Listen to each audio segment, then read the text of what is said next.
Muito bem, então, né, vamos voltando aqui ao nosso contexto bíblico, falando agora sobre o livro de Jeremias, um livro que eu demorei muito para poder ler ele, né? Peguei bastante detalhe e queria compartilhar com você agora esse contexto bíblico. E a palavra do Senhor vai dizer que veio a Jeremias no 13º ano do reinado do rei Josias.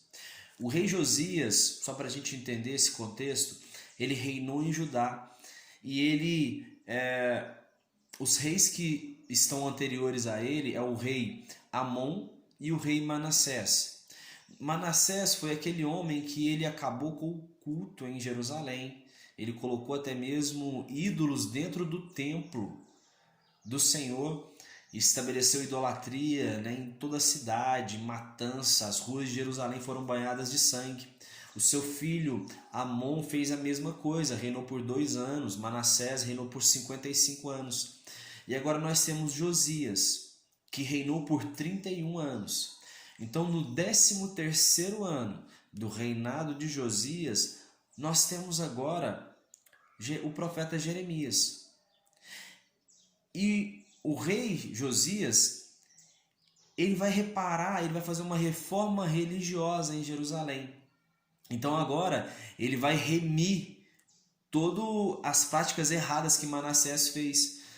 E ele faz toda essa reforma religiosa ali. Só que a reforma, ela teve um efeito externo, porque Josias consertou tudo, ele foi um bom rei. Só que as pessoas ainda estavam com a idolatria dentro dos corações dela. Então, Jeremias estava pregando para esse povo que tinha exteriormente, pareciam que eles adoravam a Deus, mas interiormente não. Então, Jeremias no começo do capítulo ele vai dizer assim: olha, Senhor, né, Deus vai dizer que escolheu ele desde o ventre da mãe dele, para essa missão dele ser profeta. E Jeremias diz que ele não sabia se expressar, ele falava como uma criança, né? E que ele não conseguia falar. E a Bíblia diz que o Senhor vai estender a sua mão e tocar ali na boca de Jeremias e que agora Deus é que vai falar através dele. E ele vai dar autoridade tanto para ele destruir e quanto também para ele edificar. Jeremias começa a ter umas visões e Deus pergunta para ele: olha, Jeremias, o que você vê? E Jeremias ele vê uma amendoeira e o Senhor vai explicar o que significa essa amendoeira. Isso significa que o Senhor está vigiando. Numa outra visão que Jeremias tem, Jeremias vai ver uma panela fervendo e o Senhor vai explicar que o povo do norte está vindo, né, contra o povo de Judá. É isso que significa essas visões e Deus continua a exortar, a encorajar Jeremias para pregar tudo aquilo, né, que Deus colocasse no coração dele. Jeremias ele vai questionar o povo dizendo: acaso há notícias que alguma nação tenha trocado os seus deuses? Ou seja, será que alguma nação trocou os deuses que ela tinha, como vocês estão fazendo? Porque vocês estão trocando o Deus de Israel para servir a deuses estranhos. Olha o que vocês estão fazendo. Jeremias denuncia a prostituição do povo de Deus com Baal, né? Compara o povo a uma jumenta selvagem que estava no cio. E assim como um ladrão é pego ali no flagrante, assim vai acontecer com Israel, aquele povo que estava vivendo aquela reforma religiosa, mas ainda assim estava se corrompendo com idolatria. Ele vai dizer também que o povo estava sendo como se fosse um professor das prostitutas, porque a palavra do Senhor compara, né, ali, o povo de Deus como se fosse a sua noiva e o Senhor o nosso noivo. Então, se a noiva ela está flertando com outro Deus a não ser o nosso Deus de Israel, isso é uma prostituição. Por isso que o profeta usa esses termos aqui de prostituição, que ele está como se fosse uma jumenta no cio, ou seja, ela está buscando prazer com outros deuses que não é o nosso Deus. O Senhor compara o povo a uma noiva que se divorciou do marido, casou-se com outro e agora quer voltar. Durante o reinado de Josias, o Senhor revelou a Jeremias ele diz ao povo de Israel que Judá também se entregou à prostituição. Lembra, né, sempre que a gente tem aqui os dois reinos, né, o reino, um reino onde tem a sua capital ali, Jerusalém, e a outra capital, Samaria. Do sul é Jerusalém, né, e do norte nós temos Samaria. O Senhor chama o povo para ele. Deus dará líderes segundo o próprio coração para guiar o povo como um pastor. Naquela época, a casa de Judá caminhará com a casa de Israel e unidas retornarão do norte para a terra que entreguei como herança a vossos pais desde a antiguidade. Aqui o profeta está dizendo, no momento futuro, onde o Senhor vai restaurar tanto a casa de Judá como a casa como a casa ali em Samaria, o reino norte e o reino sul. Então ele fala de um tempo futuro, né? Um convite para o povo ali ao arrependimento. Jeremias vai dizer que um grito foi ouvido por todos e vem dos altos montes. São as muitas lágrimas do povo de Israel. Deus diz que se o povo se converter e afastar deles todos os ídolos e não se afastar de sua santa presença, então as nações serão por ele abençoadas e se gloriarão.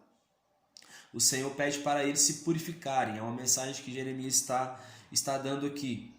E o profeta vai estar sempre enfatizando aqui sobre essa questão da invasão que vai vir do norte, que são os babilônios. Os babilônios vêm ali conquistando ali, né, o Egito, as cidades próximas, e eles vão agora invadir também ali Jerusalém.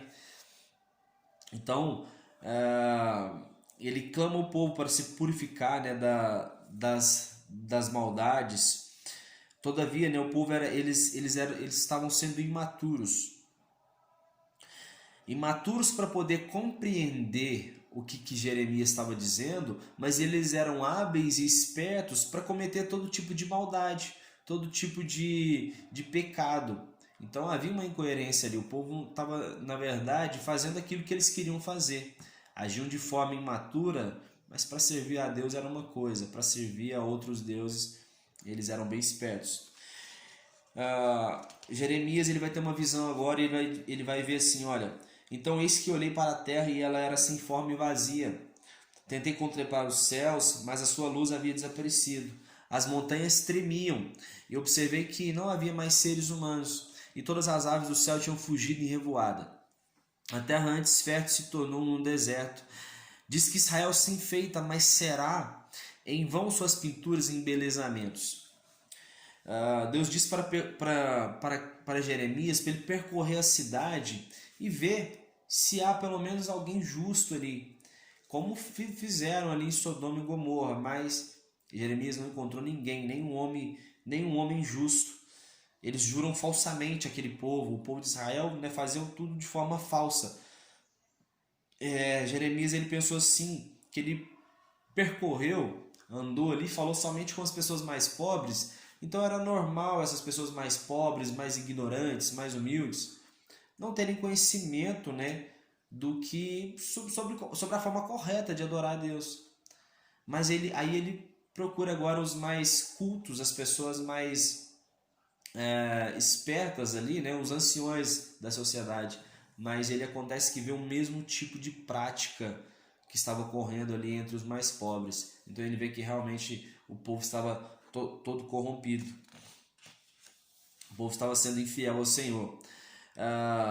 Do mesmo modo, quando o povo tinha abandonado ao Senhor para servir deuses estrangeiros, também agora servireis a um Deus estrangeiro em uma terra estranha que não vos pertence. O profeta profetizando que agora o povo de Deus começou a servir deuses estranhos, agora eles vão servir a um povo estranho numa terra distante. Porque até então eles estavam servindo a deuses estranhos em Jerusalém. Agora eles vão ter que servir a estrangeiros, ou seja, vocês vão servir na Babilônia por causa desse pecado que vocês estão cometendo. Vocês vão servir a um povo estrangeiro, já que vocês querem servir, né, a um Deus estranho, você vai servir um povo estranho.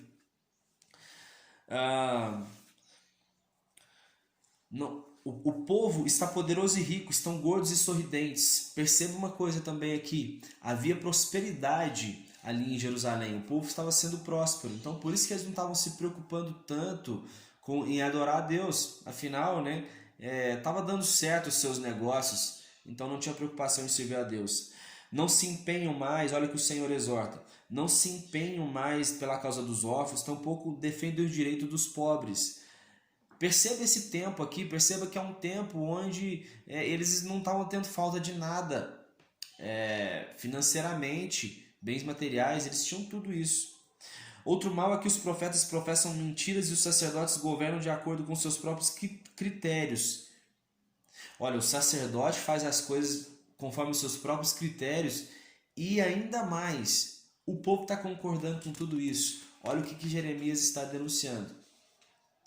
Então, o povo não dá ouvidos à mensagem de Jeremias, é isso que Jeremias vai dizer aqui, eles desprezam a palavra do Senhor. Seus holocaustos, olha o que o Senhor diz, os seus holocaustos não me agradam, nem me satisfazem, tampouco são aceitáveis as vossas ofertas. Ou seja, o povo, eles estavam desprezando o que Jeremias estava dizendo, mas eles estavam pensando estar adorando a Deus. E Deus estava desprezando tudo aquilo que eles estavam oferecendo. Perceba como estava o clima ali em Jerusalém. Jeremias se coloca na porta do templo e prega esta mensagem. Vai dizer: não depositei vossa confiança em discursos mentirosos que apenas alardeiam. Este é o templo de Yahvé, vinde para o templo do Senhor. Tipo, Jeremias dizendo: olha, não ouçam esses profetas que estão dizendo, vem aqui para a casa do Senhor, que é aqui que o Senhor está. Não era, essa não era a mensagem que Deus estava passando.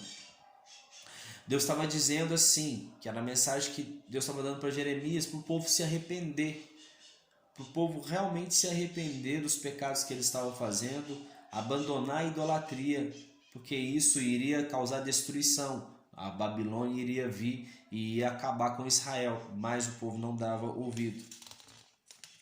O povo imaginava que era lícito roubar e matar, cometer adultério, jurar falsamente, queimar incenso a Baal, seguir orientações de outras divindades que nem conhece, e depois comparecer ao templo, que levava o nome do Senhor, e pensar que estão seguros.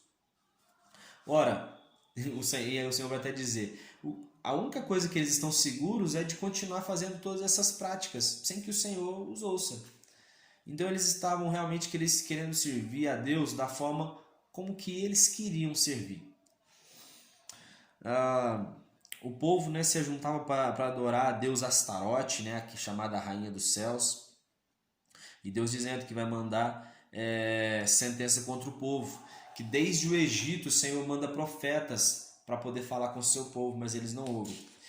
Depositaram no templo do Senhor imagens idólatras. Olha só o que fizeram. Mesma coisa que fizeram no templo de Manassés, do rei Manassés. Eles vão depositar dentro do templo do Senhor imagens idólatras.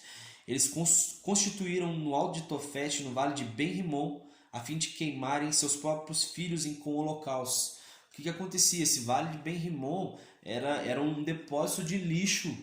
E ali eles ofereciam seus filhos em sacrifícios, ou seja, incendiavam seus filhos em homenagem a deuses, ao deus Moloque, a um deus estrangeiro. Olha que absurdo que estava acontecendo ali. Naquela época, os ossos dos profetas, líderes, sacerdotes e reis serão retirados dos seus túmulos. Deus disse que o povo se desviou e se recusa a voltar a ele. Isso são profecias para tempos futuros. O povo afirma conhecer a Torá, mas a pena fraudulenta dos escribas a transformou em mentira.